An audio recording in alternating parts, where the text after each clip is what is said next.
السلام علیکم ورحمۃ اللہ وبرکاتہ۔ الحمدللہ وکفا وسلام علی حبیبہ المصطفیٰ، اما بعد فاعوذ باللہ من الشیطان الرجیم، بسم اللہ الرحمن الرحیم۔ یا ایہا الذین آمنوا قوا انفسکم واہلیکم نارا وقودها الناس والحجارہ علیہا ملائکۃ غلاظ شداد لا یعصون اللہ ما امرہم ویفعلون ما یؤمرون۔ صدق اللہ مولانا العظیم۔ بارگاہ رسالت مآب صلی اللہ تعالیٰ علیہ وسلم میں درود پاک کا ہدیہ پیش کریں۔ اللہم صلی علی سیدنا و مولانا محمد معدن الجود والکرم وآلہ واصحابہ الکرام وابنہ الکریم وبارک وسلم صلاۃ دائمۃ سرمدا ابدا۔ رمضان المبارک کا آخری عشرہ چل رہا ہے اور تقریباً سارے لوگوں کو یہ معلوم ہے کہ رمضان المبارک کے 3 حصے مشہور ہیں، یعنی پہلے 10 دن اس کو عشرہ اولیٰ کہتے ہیں، اور بیچ والے جو 10 دن ہیں وہ عشرہ وسطیٰ ہیں یا عشرہ ثانیہ ہیں، اور آخری والا جو عشرہ ہے وہ عشرہ اخیرہ ہے۔ عشرہ کہتے ہیں 10 کو۔ تو پہلے والے 10 روز جو رمضان کے ہیں ان کے متعلق یہ بات مشہور ہے کہ وہ رحمت کے لیے خاص ہیں۔ دوسرے والے جو 10 دن ہیں رمضان المبارک کے، وہ اللہ تبارک و تعالیٰ کی اس میں مغفرت عام ہوگی، یہ بندوں کے لیے یہ 10 دن مغفرت کے لیے خاص ہیں۔ اور آخری والے جو 10 دن ہیں رمضان المبارک کے، وہ ہیں جہنم سے آزادی کے لیے۔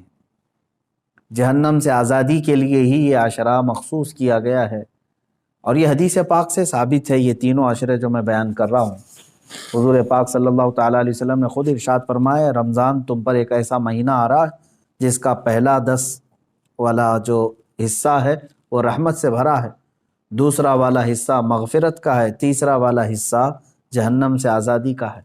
تو آج ہم لوگ آخری عشرے میں آ چکے ہیں، اور یوں ہی دیکھتے دیکھتے اب رمضان ہمارے سامنے سے گزر جائے گا، اور اس کی راتیں اور اس کے صبح میں نہیں جانتا سارے لوگ کس انداز سے گزار رہے ہیں۔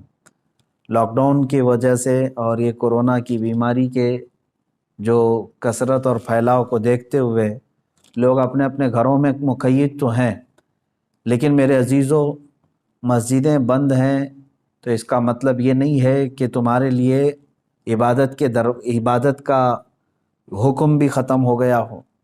اللہ تبارک و تعالی حی اور قیوم ہے، جو ہمیشہ سے اور ہمیشہ رہے گا، اور آپ چاہے گھر میں ہوں چاہے جہاں پر بھی ہوں، مسلمان کی جو ڈیوٹی ہے وہ اس کو نبھانا ہوگا۔ بعض لوگ ہو سکتا ہے یہ سوچ رہے ہیں مسجد ہی بند ہے تو اب نماز بھی نہیں ہوگی۔ ایسا نہیں ہے، نماز تمہارے لیے مسجد کی وجہ سے فرض نہیں ہے، تمہارے مسلمان ہونے کی وجہ سے فرض ہے۔ بہرحال یہ جو آخری عشرہ ہے رمضان المبارک کا، اس میں کثرت سے بندوں کو کیا کرنا چاہیے؟ اللہ تبارک و تعالیٰ کی بارگاہ میں اسی چیز کا سوال کرنا چاہیے کہ اے اللہ، تیری بنائی ہوئی اس دوزخ اور جہنم سے میں پناہ مانگتا ہوں، اور اللہ تبارک و تعالیٰ نے اگر تمہارا نام لکھ دیا آزاد ہونے والوں میں تو میں سمجھتا ہوں کہ زندگی وصول ہو گئی۔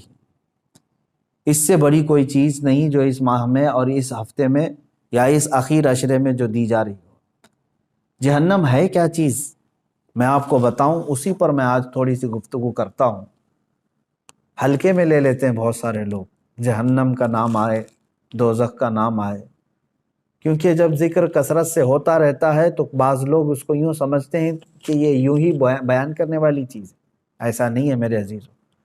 قرآن پاک میں اللہ رب العزت نے کثرت سے اگر کسی چیز سے ڈرایا ہے تو وہ جہنم سے ڈرایا ہے، دوزخ کے عذابات سے ہی ڈرایا ہے، اور ڈرنے والے ڈر گئے، اور جو بے خوف ہو کر کے جیتے ہیں ان کے لیے تو کوئی بات ہی نہیں ہے، یعنی جہنم کا بھی خوف نہیں، اللہ کا بھی خوف نہیں۔ تو ایسے بے ایمان ہو جاتے ہیں لوگ تو پھر ان کو کوئی ڈر نہیں ہوتا، لیکن ایمان جس کا ہے وہ جہنم کا نام سنتے ہی ڈرنے لگ جاتا ہے۔ بہت سارے صحابہ اکرام رضوان اللہ تعالیٰ علیہ مجمعین، بہت سارے تابعین، ان کے واقعات موجود ہیں۔ جب نماز میں قیامت کا ذکر آ جاتا، یعنی قرآن پڑھتے پڑھتے، یا پھر جہنم کا تذکرہ ہو جاتا، تو وہ وہیں کے وہیں کھڑے رہ جاتے تھے، اور آگے ہی نہیں بڑھ پاتے تھے نمازوں میں، اس قدر وہ رونا شروع کر دیتے تھے کہ جہنم کے ذکر سے۔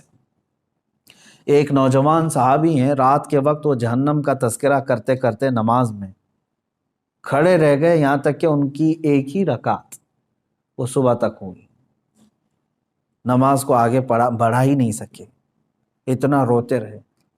رسول پاک صلی اللہ تعالیٰ علیہ وسلم کی بارگاہ میں صبح حاضر ہوئے تو حضور نے دیکھتے ہی فرمایا کہ اے نوجوان، تیرے رونے نے اور تیرے جہنم کے تذکرے نے عرش کے ملائکہ کو رلا دیا، عرش کے فرشتے بھی جو ہے تمہارے اس جہنم کے تذکرہ کرنے پر اور ندا دینے پر رو پڑے۔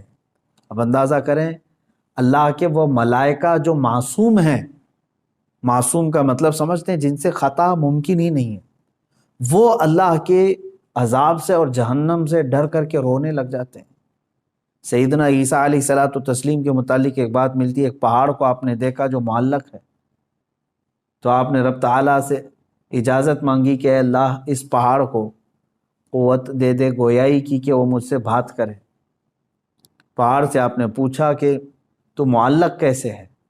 تو اس پہاڑ نے کہا کہ جب میں نے یہ آیت سنی کہ دوزخ کا ایندھن سمجھتے ہیں نا، جو چیز آگ بھڑکانے کے لیے ڈالی جاتی ہے، جیسے آپ تیل ڈالتے ہوں گے، مٹی کا تیل ڈالیں تو آگ بھڑک جاتی ہے، پیٹرول ڈالو، ڈیزل ڈالو، یہ ایندھن ہے۔ جہنم کی آگ بھڑکانے کے لیے ایندھن کیا ہے؟ پتھر ہیں اور انسان ہیں۔ وہی آیت میں نے ابھی پڑھی بھی ہے، اللہ تعالیٰ فرماتا ہے وَقُودُهَا النَّاسُ وَالْحِجَارَةُ، انسان اور پتھر جہنم کا ایندھن ہوں گے، جب جب ان کو ڈالا جائے گا آگ بھڑکتی رہے گی۔ تو وہ اس پہاڑ نے جواب دیا کہ جب میں نے یہ سنا کہ جہنم کا ایندھن پتھر ہوں گے تو میں خوف سے لرزنے لگ گیا کہ ان پتھروں میں بھی ہوں گا کہ مجھے جہنم میں ڈال کر کے آگ بھڑکائی جائے۔ تو میں رب تبارک و تعالیٰ کی بارگاہ میں امان کے لیے رو رہا ہوں۔ عیسیٰ علیہ السلام نے اللہ کی بارگاہ میں اس کی سفارش کی، اللہ تبارک و تعالیٰ نے امان کا وعدہ عطا فرمایا۔ اور آپ کیا سمجھتے ہیں کہ یہ جو پہاڑ ہل جاتے ہیں، چٹانیں کھسک جاتی ہیں، قرآن میں ہے، اللہ تعالیٰ فرماتا ہے وَإِنَّ مِنَ الْحِجَارَةِ لَمَا يَتَفَجَّرُ مِنْهُ الْأَنْهَارُ، بعض پتھروں کو تم دیکھو گے کہ وہ پھٹ جاتے ہیں، پانی کا جھرنا نکلتا ہے۔ یہ فالس کیا ہیں؟ آبشار۔ وَإِنَّ مِنْهَا لَمَا يَشَّقَّقُ فَيَخْرُجُ مِنْهُ الْمَاءُ، اور تم دیکھو گے کبھی پھٹیں تو اس میں سے پانی نکل جائے۔ وَإِنَّ مِنْهَا لَمَا يَهْبِطُ مِنْ خَشْيَةِ اللَّهِ، اور بعض پتھر ایسے ہیں کہ جب وہ ہل جاتے ہیں، گر جاتے ہیں، کس وجہ سے؟ اللہ فرماتا ہے من خشیت اللہ، اللہ کے خوف سے۔ یہ دنیا میں جو چٹانیں اور پتھر کھسک جاتی ہیں، یہ اللہ کے خوف سے، ڈر سے اپنی جگہ چھوڑ کر کے ہل جاتے ہیں۔ جہنم کا تذکرہ میرے عزیزو اگر انسانوں کو نہیں ہلاتا ہے تو گویا کہ پھر ہمارے دل پتھر سے زیادہ سخت ہو گئے، ڈر ہی نہیں ہے، خوف ہی نہیں ہے۔ اب سنو، یہ آخری عشرہ ہے، پھر بھی تو ہمیں نیند چھوڑتی نہیں ہے۔ دن لہو میں کھونا تجھے، شب صبح تک سونا تجھے، شرم نبی خوف خدا یہ بھی نہیں وہ بھی نہیں۔ یہ شعر تو آج پورا صاف نظر آتا ہے کہ آج زندگی گزارنے کے طریقے جو بنا لیے ہمارے بچوں نے، نوجوانوں سے۔ میرے عزیزو، یہ آخری عشرہ جس طرح سے اب گزارا جا رہا ہے، افسوس کی بات ہے۔ رسول پاک صلی اللہ تعالیٰ علیہ وسلم نے ارشاد فرمایا میں نے دو لوگوں کو سوتے ہوئے کبھی نہیں دیکھا۔ وہ کون دو لوگ ہیں؟ توجہ چاہتا ہوں۔ دو لوگ کبھی نہیں سوئیں گے۔ مثلا کبھی نہیں سونے کا مطلب یہ ہے کہ زیادہ نہیں سوئیں گے، سوتے سوتے تھوڑی نہ گزارے۔ کون؟ فرمایا ایک وہ شخص جس کو کسی چیز کی طلب ہے، انتظار میں بیٹھا ہوا ہے، وہ نہیں سوئے گا۔ گاڑی ابھی آنے والی ہے، اس کے انتظار میں کھڑا ہے، تو سوئے گا تو پتہ نہیں کب آئی کب چلی گئی۔ جو کسی چیز کی طلب میں بیٹھا ہے وہ نہیں سوتا، دوسرا جو کسی چیز سے ڈرا ہوا ہے وہ بھی نہیں سوتا۔ مثال کے طور پر ادھر سے بھی ادھر سے بھی ادھر سے بھی دشمن کا خوف ہے تو کیا اسے نیند آئے گی؟ نہیں سوئے گا۔ جو بندہ کسی چیز کی طلب میں ہے وہ بھی نہیں سوتا، اور جو کسی چیز کے خوف میں ہے وہ بھی نہیں سوتا۔ میرے آقا صلی اللہ تعالیٰ علیہ وسلم فرماتے ہیں تو پھر جس کو جنت کی طلب ہے وہ سو کیوں رہا ہے، اور جس کو جہنم کا خوف ہے وہ سو کیوں رہا ہے؟ اور یہ حدیث کے کئی الفاظ ہیں۔ میرے آقا صلی اللہ تعالیٰ علیہ وسلم نے فرمایا کہ سونے والوں میں نہ رہو، یعنی کثرت سے سو کر کے اپنے دن اور رات کاٹ لیے تو نہ تم اس طلب کو پا سکو گے جس کے لیے دعائیں کرتے ہو، جنت چاہیے جنت چاہیے۔ ارے جس چیز کی طلب ہے سو کر کے چاہیے تمہیں، اور جہنم سے ڈرتے بھی ہو پھر بھی سوئے ہوئے ہو۔ حضور پاک صلی اللہ تعالیٰ علیہ وسلم سونے والوں کے پاس سے گزرے اور پھر یہ ارشاد فرمایا، میں نے نہیں دیکھا کہ جہنم سے ڈرنے والے اس طرح سوتے ہیں۔ اور آیت کریمہ بھی میرے آقا صلی اللہ تعالیٰ علیہ وسلم نے تلاوت فرمائی۔ اللہ تبارک و تعالیٰ نے فرمایا، وَكَم مِّن قَرْيَةٍ أَهْلَكْنَاهَا فَجَاءَهَا بَأْسُنَا بَيَاتًا۔ وہ یہ جو ہے آیت تلاوت فرمائی کہ بہت سارے قریے دیہات ایسے ہیں جن کو اللہ تعالیٰ نے ہلاک فرما دیا، وَهُمْ نَائِمُونَ، اور جبکہ وہ سو رہے تھے، سونے والے غفلت میں۔ حضور پاک صلی اللہ تعالیٰ علیہ وسلم نے یہ تلاوت فرمائی۔ اس کا مطلب یہ میرے عزیزوں، میں خلاصہ یہ بتانا چاہتا ہوں کہ یہ آخری عشرہ ہمارا سونے کا نہیں ہے۔ اندازہ کرو کہ کل اگر تمہاری موت آنے والی ہے تو کیا آج کی رات سو کے گزارو گے؟ کل اگر تمہیں پتہ چل جائے کہ تمہارا جنازہ اٹھایا جانے والا ہے تو کیسے آج کی رات گزرے گی؟ آپ ہونا یہ چاہیے کہ یہ آخری عشرہ جو اللہ تعالیٰ نے دیا ہے صحت و سلامتی کے ساتھ تمہیں دیا ہے۔ کون سی مصیبت ہے تمہارے پاس آج؟ اور آج تو حالات ایسے ڈرائے ہوئے آپ دیکھ بھی رہے، اتنی موتیں عام ہو گئی ہیں اس بیماری کے نام سے۔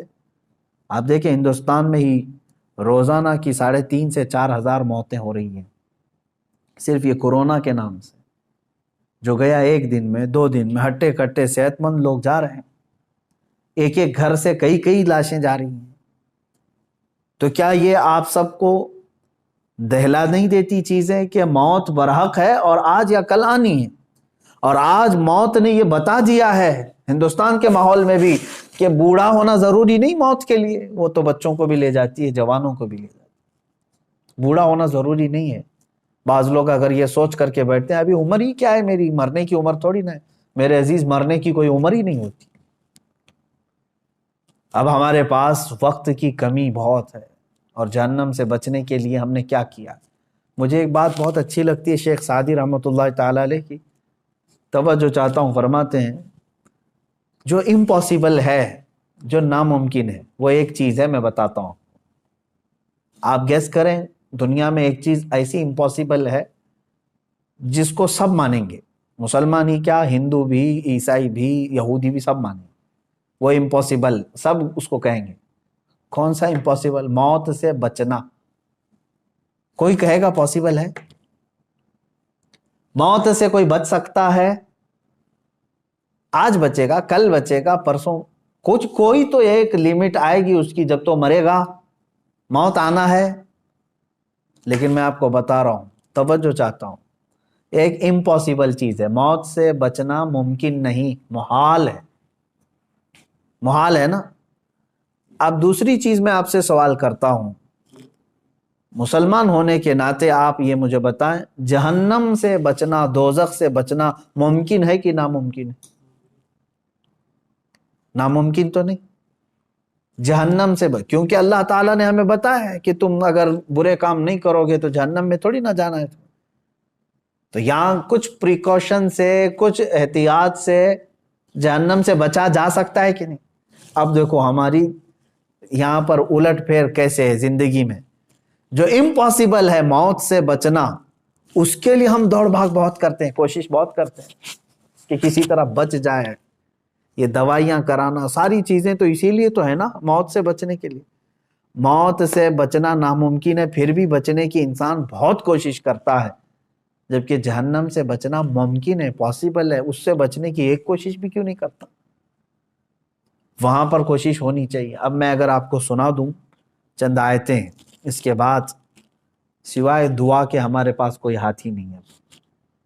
قرآن کی چند آیتیں میں آپ کے سامنے رکھتا ہوں، مفہوم آیتوں کا رکھتا ہوں جلدی جلدی میں، کہ جہنم کا ایک خاکہ میں آپ کو بتا دوں کہ ہے کیا یہ چیز جہنم۔ پہلے قرآن کی آیتیں اگر آپ سن لیں کہ قرآن پاک میں اس کو اللہ تعالیٰ نے کس طرح سے بیان کیا ہے، بہت ساری جگہ آپ آیتیں بھی پڑھتے ہیں، سورتیں جو آپ کو یاد ہوں گی ان سورتوں میں بھی کئی جگہ جہنم کا ذکر آیا ہے۔ ویل لکل ہمزہ، یہ جو سورہ ہے اس میں پورا جہنم کا تذکرہ ہے۔ آپ دیکھیں جہنم کی آگ کا تذکرہ، یہ ساری چیزیں آئی ہیں۔ اب قرآن پاک میں اللہ تبارک و تعالیٰ نے جو فرمایا اس میں سورہ یونس کی ایک آیت جس کا مفہوم میں بتا رہا ہوں، جہنم کو دیکھتے ہی کافروں کے چہرے کالے سیاہ ہو جائیں، کأنما اغشیت وجوہہم قطعا من اللیل مظلما، دیکھتے ہی جہنم کو، جب جہنم کو لایا جا رہا ہوگا تو چہرے جو ہے بالکل کالے پڑ جائیں گے، سیاہ پڑ جائیں گے۔ اچھا جہنم کوئی ایک کنویں کا نام نہیں ہے، جہنم کتنی بڑی ہے یہ میں اگر آپ کو بتا دوں تو اندازہ کریں، جہنم میں جس کو ڈالا جا رہا ہے نا، جو جہنمی، اس کے ایک کندھے سے دوسرے کندھے تک جو چوڑائی ہے وہ ایک تیز گھوڑا 40 دن دوڑے تب طے ہوگی۔ جہنمی، ایک جہنمی، جہنم کی بات نہیں کر رہا ہوں، جس انسان کو ڈالا جا رہا ہے دوزخ میں اس کو اتنی بڑی شکل بنا کر کے ڈالا جائے گا۔ اب آپ اندازہ کریں ایک جہنمی جب اتنا بڑا اس میں گر رہا ہے تو جو لاکھوں کروڑوں کی تعداد میں جو جہنم میں گر رہے ہوں گے تو پھر جہنم کتنی بڑی ہوگی، اس سے اندازہ کر سکتے ہیں آپ۔ اس کے طبقات ہیں، وادیاں ہیں، عذابات ہیں، کیسے کیسے عذابات ہیں، ان کے ذکر بھی قرآن پاک کے حوالے سے آئے ہیں۔ رسول پاک صلی اللہ تعالیٰ علیہ وسلم کی حدیثوں سے بھی یہ جو ملتا ہے۔ اب یہ دیکھیں، سنیں، جہنم کے ایک احاطے کی 2 دیواروں کے درمیان، صرف ایک سائیڈ کی بات کر رہا ہوں، پورے جہنم کی نہیں، ایک احاطے کی 2 دیواروں کے درمیان 40 سال کی مسافت لگے گی۔ اگر طے کرنا چاہے کوئی تیز رفتار سواری تو وہ 40 سال کی مسافت صرف اس کا ایک کارنر ہے جہنم۔ اور یہ بھی حدیث پاک میں ملا ہے کہ حضور پاک صلی اللہ تعالیٰ علیہ وسلم تشریف فرماتے، صحابہ بیٹھے تھے، ایک اچانک دھماکے دار آواز آئی۔ صحابہ نے پوچھا، رسول پاک صلی اللہ تعالیٰ علیہ وسلم نے ارشاد فرمایا، آج سے 70 سال پہلے ایک پتھر جہنم کے منہ سے گرایا گیا تھا، وہ اب جا کر کے اس کے نیچے لگا ہے، تہ میں جا کر پہنچا ہے۔ تو اگر اس کی گہرائی اتنی ہے، 70 سال لگ جاتے ہیں ایک پتھر کو گرتے گرتے، تو وہ کس قدر بڑی ہوگی جہنم۔ جب جہنم کو لایا جا رہا ہوگا، اس کو زنجیریں پہنا کر کے، کڑیاں ڈال کر کے فرشتے لا رہے ہوں۔ کتنے فرشتے لا رہے ہوں گے جانتے ہیں آپ؟ صرف جہنم کو لانے والے جو فرشتے ہیں وہ سب سے بڑے طاقتور فرشتے، جہنم کو کھینچ کر کے میدان محشر میں جب لایا جا رہا ہے، توجہ چاہے، جب وہ فرشتے لا رہے ہوں گے تو کل تعداد جو بتائی گئی ہے بعض روایت میں 490 کروڑ فرشتے صرف اس کو تھامے ہوں گے، جس میں سے ایک فرشتے کی طاقت اتنی ہے، اللہ اکبر، کہ وہ دنیا کے سارے پہاڑوں کو اٹھا سکتا ہے۔ 490 کروڑ فرشتے جہنم کو کھینچ کر لا رہے ہوں گے۔ اب اور دیکھیں آپ، میں بتاتا ہوں، اس کو جو زنجیریں پہنائی گئی ہوں گی، ہر زنجیر کو 70,000 فرشتے پکڑے ہوں گے، ہر زنجیر کو، اس طرح کی 70,000 زنجیریں اسے لگی ہیں، فرشتے اسے کھینچ کر کے لا رہے ہیں۔ اور جب میدان محشر میں وہ جہنم کو لایا جائے گا، آگ اگلتی ہوئی جب وہ آ رہی ہوگی، اب یہ بات پڑھتے ہی دل دہل جاتا ہے میرا، کہ جیسے مجرمین کو دیکھے گی جہنم، جن کے لیے دوزخ لکھ دیا گیا یا ان کو دوزخ میں جانے کا آرڈر ہو گیا، تو جیسے ہی وہ مجرمین کو میدان قیامت میں جہنم دیکھے گی، یہ 490 کروڑ فرشتوں کے بھی ہاتھ چھوڑا کر کے بھاگنے لگی، ان سے بھی وہ ہاتھ چھوڑا کر کے ان مجرمین کی طرف بھاگے گی، اسے روکا جائے گا، زنجیریں کھینچ لی جائیں گی. کس کی طرف جائے گی؟ مجرمین کی طرف نگلنے کے لیے، کہ مجھے بھوک زیادہ ہے اور یہ مجرمین مجھے دیے جائیں. تو میدان قیامت میں آگ اگلتے ہوئے جہنم مجرمین کی طرف دوڑتی ہوئی آتی ہے، یہ سوچ کر کے ہی دل دہل جاتا ہے. اور پھر قرآن پاک میں اللہ تعالیٰ فرماتا ہے سورہ قاف میں، یوم نقول لجہنم هل امتلأت وتقول هل من مزید. وہاں کافروں کو، مشرکوں کو ڈالا جا رہا ہے دوزخ میں. کس طرح سے ڈالا جاتا ہے وہ بھی دیکھیں، قرآن میں ہے، اللہ فرماتا ہے وَإِذَا أُلْقُوا مِنْهَا مَكَانًا ضَيِّقًا مُقَرَّنِينَ دَعَوْا هُنَالِكَ ثُبُورًا. جب ڈالا جاتا ہے تو ایسی تنگ و تاریک جگہ سے ڈالا جاتا ہے. ظاہر سی بات ہے وہ داخل کیے جانے کی جگہ تاریک ہوگی. تاریک کا مطلب ایک تو اندھیری اور ایک تنگ. جیسے تلوار کی انی کو کسی جگہ پھنسایا جاتا ہے، کہا جاتا ہے کہ جہنمی کو اس طرح سے گھساتے ہوئے ڈھکیلا جائے گا وہ چھوٹی سی جگہ سے جہنم میں جب اسے گرایا جائے گا.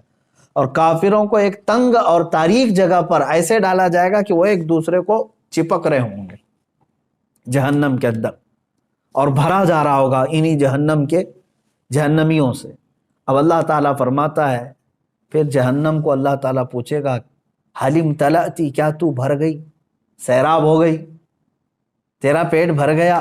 وہ تقول حل من مزید، تو جہنم پھر یہ کہے گی کہ اے مولا اور کچھ زیادہ ہو تو دے دے، اور کچھ مجرمین ہو تو دے دے. وہاں پر مجرمین چھاٹے جا رہے ہوں گے، دوزخ میں گرائے جا رہے ہوں گے. میرے عزیزو، جہنم کا تذکرہ یہ عام بات نہیں ہے. اور یہ دیکھیں حضور پاک صلی اللہ تعالیٰ علیہ وسلم ارشاد فرماتے ہیں کہ جہنمی اس قدر آنسو بہائیں گے وہاں پر دوزخ میں، روئیں گے، اتنا روئیں گے کہ ان کے آنسوؤں میں کشتیاں چلائی جا سکتی ہیں، اتنا رو رہے ہوں گے وہاں پر. اور جہنم میں جب ڈال دیا جائے گا تو وہ پھنکارے ماریں گے، اس طرح شور ہوگا دوزخ میں، اتنا شور ہوگا کہ ایک دوسرے کی آواز کسی کو نہیں سنائی دے رہی ہوگی. وہ ہر کوئی، کیوں نہیں شور ہوگا؟ کہ جو وہاں پر ان کو زندگی دی جا رہی کیسی ہے جانتے ہیں؟ آگ کا بچھونا، آگ کا اوڑھنا. اللہ اکبر. آگ کی زنجیریں ان کو پہنائی جا چکی ہوں گی، ہاتھوں میں بھی اور پیروں میں بھی. اور وہاں کا ایک سانپ اونٹ کے برابر اور بچھو خچر اور گھوڑے کے برابر کے، اگر وہ ڈنک مارے تو روایت میں ملتا ہے کہ 40 سال تک اس کا درد محسوس کرے گا وہ. اور جو اس کی چمڑی ہے جہنمی کی، وہ چھوٹی موٹی نہیں ہے، 42 ہاتھ کے برابر کی موٹی چمڑی ہوگی. ایک جہنمی کے جسم پر جو چمڑی ہوگی اس کو جلایا جا رہا ہوگا، اتنا بڑا اس کو بنا کر کے عذاب چکھایا جائے گا. اور قرآن پاک میں اللہ تعالیٰ نے فرمایا فَذُوقُوا بِمَا كُنْتُمْ تَكْفُرُونَ، چکھو اب عذاب جو تم کفر کرتے تھے دنیا میں، بہت کفر کرتے تھے، انکار کرتے تھے، آج چکھو. اللہ تبارک و تعالیٰ کے فرشتے جب جہنمیوں کو لا رہے ہوں گے، کس طرح سے کہا گیا؟ منہ کے بل لائے رہیں گے. بعض کو ان کا منہ دونوں گھٹنوں کے بیچ میں پھنسا کر کے اور وہاں سے ان کی گردن پکڑ کر کے کھینچتے ہوئے دوزخ کی طرف لا رہے ہوں گے، اور بعض کو ان کے پیٹ کی انتڑیاں پیچھے کے مقام سے باہر نکالی جائیں گی اور اس طرح سے انہیں کھینچ کر دوزخ میں ڈالا جائے گا. آپ یہ مت سمجھنا کہ جہنم ہمارے لیے نہیں ہے، کافروں کے لیے، کافروں کے لیے ہمیشہ ہمیش کے لیے. لیکن مسلمان بھی اگر گناہ کرتا ہے تو اپنے گناہوں کی سزا بھگتنے کے لیے اسے دوزخ میں جانا ہوگا، دوزخ میں جانا ہوگا. اور قرآن پاک میں اللہ تعالیٰ فرماتا ہے کلما نضجت جلودہم بدلناہم جلودا غیرہا لیذوقوا العذاب، جب جب تمہاری چمڑی پک جائے گی آگ کی گرمی کی وجہ سے، ہم وہ چمڑی بدل دیں گے، پھر نئی چمڑی لگائیں گے. بدلناہم جلودا غیرہا، یہ 42 ہاتھ موٹی چمڑی جب جل جاتی ہے اللہ تعالیٰ فرماتا ہے پھر وہ بدل کر کے دوبارہ لگائی جائے گی. حضرت کعب احبار رضی اللہ تعالیٰ عنہ تابعی ہیں، فرماتے ہیں ان سے پوچھا گیا کہ حضور یہ کتنے ٹائم پہ بدلی جائے گی؟ توجہ چاہتا ہوں، روزانہ نئی چمڑی بدلی جائے گی؟ روزانہ یا مہینے میں؟ حضرت کعب احبار فرماتے ہیں نہیں، 1 گھنٹے میں 70 بار بدلی جائے گی، 1 گھنٹے میں 70 بار وہ چمڑی بدلی جائے گی جہنمی۔ اب وہ جب چیخ و پکار کر رہے ہوں گے تو بھوک کی وجہ سے اور پیاس کی وجہ سے۔ جہنم کا کھانا اور پانی بھی تو سن لو، اس کا بھی ذکر قرآن پاک میں آیا ہے، شجرۃ الزقوم۔ قرآن پاک میں اللہ تعالیٰ نے فرمایا تھوہڑ کا ایک درخت، بہت ہی کانٹے دار پھل، ایک جہنم کا ایک درخت ہے، اس کا پھل دیا جائے گا۔ کہا گیا اس پھل کا ایک دانہ اگر دنیا میں گرا دیا جائے تو سارے جانور اور انسان مر جائیں اس کی کڑواہٹ سے۔ وہ ایک پھل کا، اس کی کڑواہٹ، اور وہ جو پھل دیا جائے گا جہنمی کو کھانے کے لیے، بھوک کی شدت کی وجہ سے وہ کھائے گا، لیکن جیسے ہی وہ پھل کھائے گا اس کے کانٹے اس کے حلق میں اٹک جائیں گے اور باہر نکل چکے ہوں گے، نہیں اندر جائیں گے۔ وہ کہے گا کہ مجھے پانی پلایا جائے، پانی بھی مائے حمیم، شرب الہیم۔ سورہ واقعہ پڑھو تو رونگٹے کانپ جاتے ہیں۔ اللہ تبارک و تعالیٰ فرماتا ہے ھذا نزلہم یوم الدین، آج تمہاری مہمان نوازی اسی پانی سے کی جائے گی۔ وہ کون سا پانی؟ اللہ اکبر، حدیث پاک میں ہے، فرمایا گیا مجرمین کے سڑے ہوئے جسموں سے جو پیپ نکلے گا، خون نکلے گا، اس کو پکایا جائے گا، کھولایا جائے گا، اور وہ پانی اس قدر تیز گرم ہوگا کہ جب جہنمی کو دیا جائے گا پیالے میں تو وہ اس کی تیز گرماہٹ سے اس کا جبڑا زمین پر گر چکا ہوگا، نیچے کا ہونٹ لٹک رہا ہوگا۔ اس کو کیا کرنا ہے؟ اس کو پینا ہے اور اپنے تھوڑ دار درخت کے پھل کو اندر داخل کرنا ہے۔ تو اسی گرم پانی کو جب اندر ڈالے گا تو اس کی انتڑیاں گل چکی ہوں گی، لیکن کوئی مسئلہ نہیں۔ آپ سوچتے ہوں گے ارے اتنا سخت عذاب، آگ کا بچھونا، آگ کا اوڑھنا، درخت ایسے، پھل ایسے، بچھو ایسے، سانپ ایسے، تو پھر مرتا کیوں نہیں؟ قرآن میں اللہ نے وہ بھی فرمایا، سورۃ الاعلیٰ کی آیت ہے، اللہ فرماتے ثم لا يموت فیہا ولا یحیا۔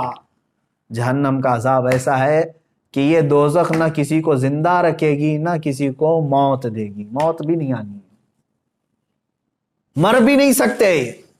مجرمین وہاں یہی تمنا کریں گے جو دنیا میں موت آنے سے جو ہم ڈرتے تھے، لیکن آج ہم کو چاہیے موت تو دے دی جائے۔ رب تعالیٰ فرماتا ہے نہیں، اب موت کسی کو نہیں آنی ہے، دنیا میں ایک بار آ چکی، آ گئی۔ نہ جنتیوں کو موت آنی ہے نہ دوزخیوں کو موت آنی ہے، یہ ہے دوزخ۔ اس کی چند ہی باتیں میں نے پڑھا میرے عزیزو، اللہ اکبر۔ ایک حدیث پاک ہے مسند احمد کی، یہ بھی حدیث سن لے، میرے آقا صلی اللہ علیہ وسلم سے مروی ہے، جہنمیوں کے سر پر اس قدر کھولتا ہوا گرم پانی ڈالا جائے گا کہ وہ سر میں چھید کر کے پیٹ میں پہنچ جائے گا۔ اگر اوپر سے پانی گرایا جائے تو سر میں سے سوراخ کرتے ہوئے پیٹ میں گر جائے گا، اور پیٹ میں جو کچھ ہو اسے کاٹ ڈالے گا، اور یہ سب کچھ پیٹ سے نکل کر قدموں میں آ گرے گا۔ اللہ اکبر۔ اور یہ جہنمیوں کو ایک اور عذاب ہے، پہاڑ چڑھنے کا عذاب۔ صعود ایک پہاڑ ہے، کہا جائے گا کہ اس پہاڑ کو طے کرو، چڑھو۔ وہ پہاڑ چڑھنے میں انہیں 40 سال لگ جائیں گے، پھر انہیں اتارا جائے گا اور پھر کہا جائے گا پھر پہاڑ چڑھو۔ تو کچھ لوگوں کو یہ پہاڑ چڑھنے کا عذاب دیا جائے گا، یہ قرآن پاک میں بھی ذکر ہے، 70 سال لگ جائیں گے پہاڑ چڑھنے میں۔ جہنمیوں کو مارنے کے لیے جو لوہے کے گرز وہاں پر ہیں اتنے وزنی ہیں کہ سارے انسان اور جنات ملا کر کے بھی اسے اٹھا نہیں سکیں گے، لیکن وہ فرشتے جو عذاب دینے والے فرشتے ہیں وہ سخت ہیبت ناک شکل میں جہنم میں موجود ہوں گے، جو عذاب دے رہے ہوں گے، اور بے رحم، بالکل کسی پر رحم نہیں کھائیں گے۔ حدیث پاک میں یہ بھی ہے جہنم کے دروازے پر عذاب دینے والے 4 لاکھ فرشتے موجود ہوں گے، جن کے چہرے بڑے ہیبت ناک اور سیاہ، اس قدر وہ جسیم کے دونوں کندھوں کے درمیان پرندے کی 2 ماہ کی مسافت کا فاصلہ ہوگا، اتنے بڑے بڑے فرشتے وہاں پر موجود ہوں گے۔ یہ چند تذکرے میں نے احادیث سے کیے، قرآن کی بہت ساری آیتیں ہیں۔ اللہ تبارک و تعالیٰ نے جو ارشاد فرمایا، کافروں کے لیے جہنم کا عذاب، جہنم کی آگ جہنمیوں کے چہرے کا گوشت جلا ڈالے گی اور ان کے جبڑے باہر نکل آئیں گے۔ جہنم کی آگ لوگوں کو چکنا چور کرے گی۔ جہنم میں کافروں کا بند کر کے اوپر سے دروازے بند کر دیے جائیں گے۔ جہنم میں کافر شور مچائیں گے۔ یہ سب قرآن پاک کی آیتوں کا مفہوم میں نے بتایا۔ اب سنو، جہنم میں جانے والے دو طرح کے لوگ ہوں گے۔ ایک کفر کر کے جا رہے ہیں، کفر یا شرک کر کے جا رہے ہیں، یعنی خدا کا دنیا میں انکار کیا تھا، یا تو پھر ضروریات دین میں سے کسی کا انکار کیا تھا جس کی وجہ سے کافر ہو کر کے مرا۔ یہ جو جانے والوں کی کیٹیگری ہے، یہ ہمیشہ کے لیے جائیں گے دوزخ میں۔ 100 سال، لاکھ سال، کروڑ سال، نہیں پتا، نان اینڈنگ۔ اس کے بعد انہیں وہاں سے نہیں نکالا جائے۔ دوسری جماعت وہ ہے جو مومن تو تھے، مسلمان تو تھے، لیکن گناہوں میں ملوث تھے، رب تبارک و تعالیٰ کی نافرمانیوں میں ملوث تھے، نمازیں چھوٹی ہوئی ہیں، زکوٰۃ دیے ہوئے نہیں ہیں، روزے نہیں رکھے ہیں، لوگوں کو خیرات نہیں کرتے تھے۔ سورہ مدثر کی آیت ہے، بہت سارے جو مسلمان جہنم میں جائیں گے ان سے پوچھا گیا عن المجرمین ما سلککم فی سقر یتساءلون عن المجرمین، آپس میں مجرمین پوچھتے ہیں تو کیوں آیا دوزخ میں؟ تو اکثر کا جواب کیا ہے؟ قالوا لم نک من المصلین۔ اکثر مسلمان جو دوزخ میں ہوں گے کہتے ہیں ہم نماز نہیں پڑھتے تھے۔ جن کی نمازیں باقی رہ گئی، یاد رکھ لینا دوزخ تمہارے انتظار میں ہے۔ روایات میں یہ بھی لکھا گیا ہے کہ بے نمازی کا نام جہنم کے دروازے پر لکھا جا چکا ہے۔ جو نماز ترک کر کے بیٹھا ہوا ہے، تم نے تھوڑی سی بستر کی نیند کے لیے یہ عشاء کی اتنی میٹھی نماز کو ترک کر دیا، اپنے رب کے حضور جھکنا تمہارے لیے بوجھل ہو گیا۔ تم ٹی وی کے سامنے، موبائل کے سامنے گھنٹوں بیٹھے رہ گئے، اپنے رب کے حضور 3 بار سبحان ربی الاعلیٰ کہنے کے لیے سر نہیں جھکا سکے۔ سر میں کیا ہو گیا تھا؟ بیماری آ گئی تھی، ہتھوڑا پڑ گیا تھا۔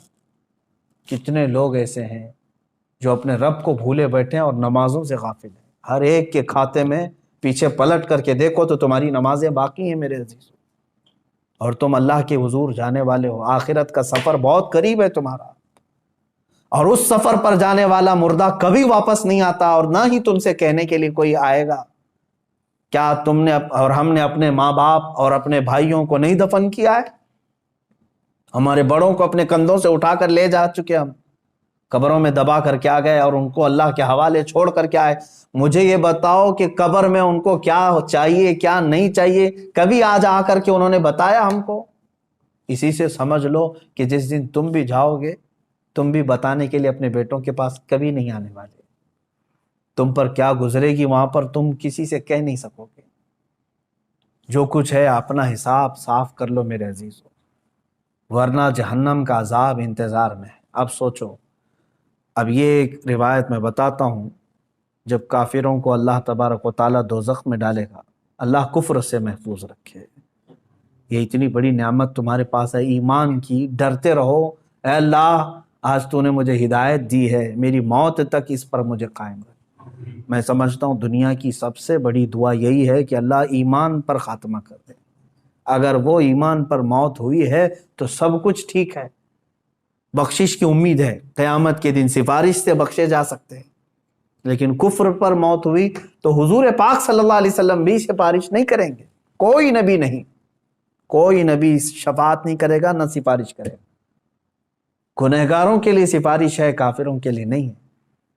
اب جب وہ دوزخ میں ڈالے جائیں گے، دوزخ کے جو داروغہ ہیں فرشتے، ان کا نام مالک ہے، حضرت مالک علیہ السلام۔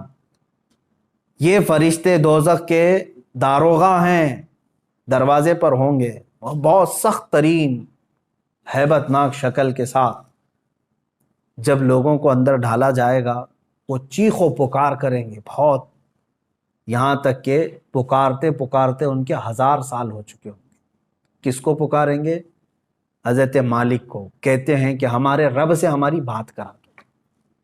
1000 سال کے بعد حضرت مالک پوچھتے ہیں کیا تم کیا کہنا چاہتے ہو جہنمی ہو؟ یہاں عذاب میں گرفتار یہ جہنمی 1000 سال تک پکارتے رہے، تب ان کا جواب دیتے ہیں تو سارے جہنمی کہتے ہیں بس ہمارے رب سے ہماری بات کرا دو۔ ایک بار اللہ سے ہماری بات کرا دو. فرشتہ تو کوئی رحم کرنے کو تیار ہی نہیں ہے. فرشتے کچھ نہیں ہیں، جتنا ان کو آرڈر دیا گیا ہے اتنا پورا کر کے رہیں گے. وہ اپنی جانب سے نہ کسی کو معاف کریں گے نہ کسی کو ہلکا کریں گے. تو حضرت مالک فرماتے ہیں اللہ رب العزت جلال میں ہے اور قہر میں ہے، میری بات کرنے کی جرات نہیں ہے. پھر 1000 سال تک وہ پکارتے رہیں گے. دوسرے 1000 سال کے بعد حضرت مالک پھر پوچھتے ہیں کیا چاہیے؟ تو کہتے ہیں کہ اپنے رب سے ہماری بات کرا دو، اللہ سے بات کرا دو. حضرت مالک کہتے ہیں میں رب تبارک و تعالیٰ کی بارگاہ میں گزارش کروں گا لیکن میری جرات نہیں ہے ابھی. پھر 1000 سال گزر گئے. 3000 سال کے بعد حضرت مالک رب تعالیٰ کے حضور عرض کرتے ہیں اے مولا، جن کو تو نے جہنم میں ٹھونس دیا ہے، داخل کر دیا ہے، وہ سب پچھلے 3000 سال سے چیخ رہے ہیں، پکار رہے ہیں، دوزخ کے سخت ترین عذابات میں گرفتار. اللہ تبارک و تعالیٰ فرماتا ہے وہ کیا چاہتے ہیں؟ حضرت مالک فرماتے ہیں اے مولا وہ کہہ رہے ہیں کہ تجھ سے بات کرنا چاہتے ہیں. رب تبارک و تعالیٰ تجھ سے وہ کلام کرنا چاہتے ہیں. اللہ تبارک و تعالیٰ نے جلال میں اعلان فرمایا اے مالک ان سے کہہ دو آج کے بعد نہ رب تعالیٰ ان کا خدا نہ ان کی طرف دیکھنا چاہتا ہے نہ ان سے بات کرنا چاہتا ہے. فی ناری جہنم و فیہا خالدون، دوزخ کے عذاب میں وہ جا چکے اور ہمیشہ کے لیے رہنے والے. اب بات چیت کا وقت نہیں. یہ کفار و مشرکین کے ساتھ ہمیشہ کے لیے جیسے ہی ان کو اعلان ہو جائے گا وہ اتنا چیخ ماریں گے کہ جہنم ہل رہی ہوگی. میرے عزیزو انہی کے چیخ و پکار اور عذابات کے درمیان کچھ گنہگار بھی ہوں گے.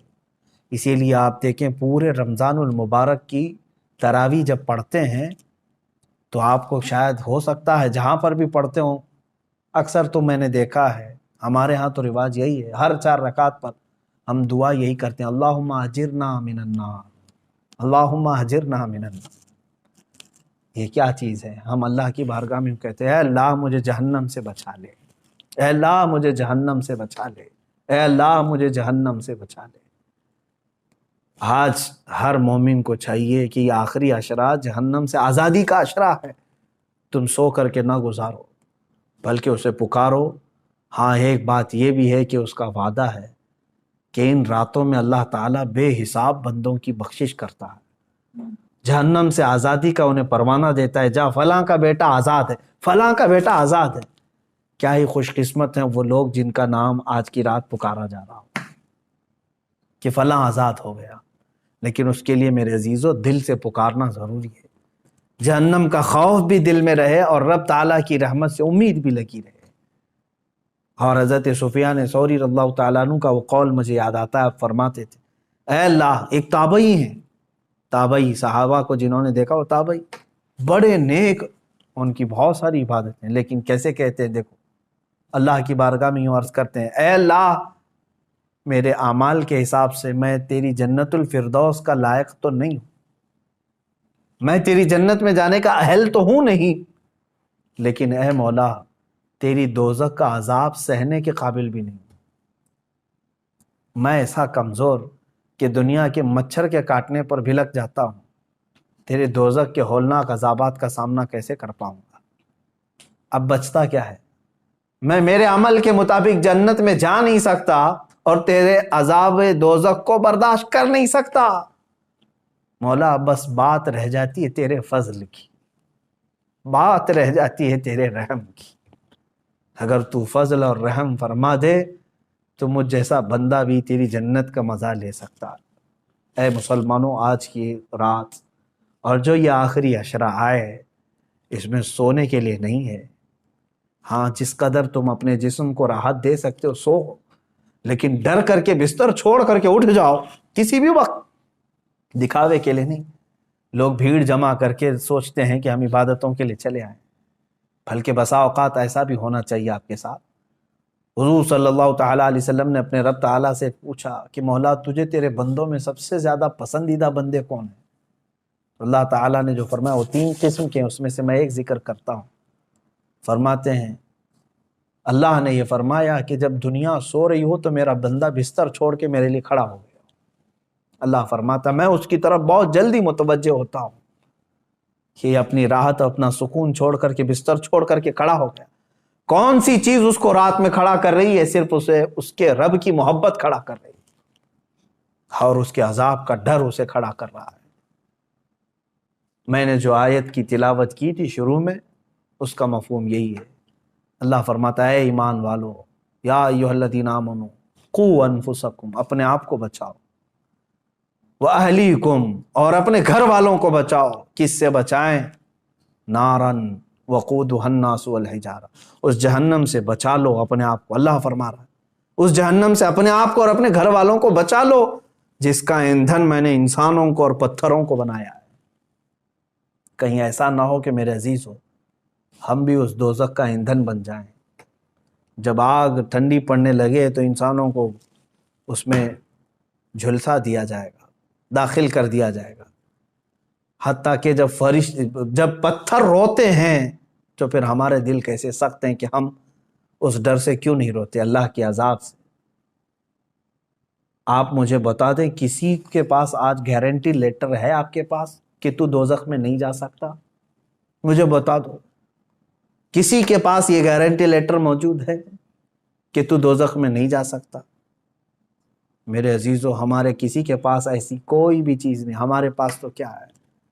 صحابہ اکرام کو جب حضور نے فرما دیا تھا کہ تم جنتی ہو، اس کے باوجود حضرت عمر اتنا روتے تھے کہ ان کی آنکھوں کے نیچے کالا حلقہ بن گیا تھا، کالا حلقہ بن گیا تھا.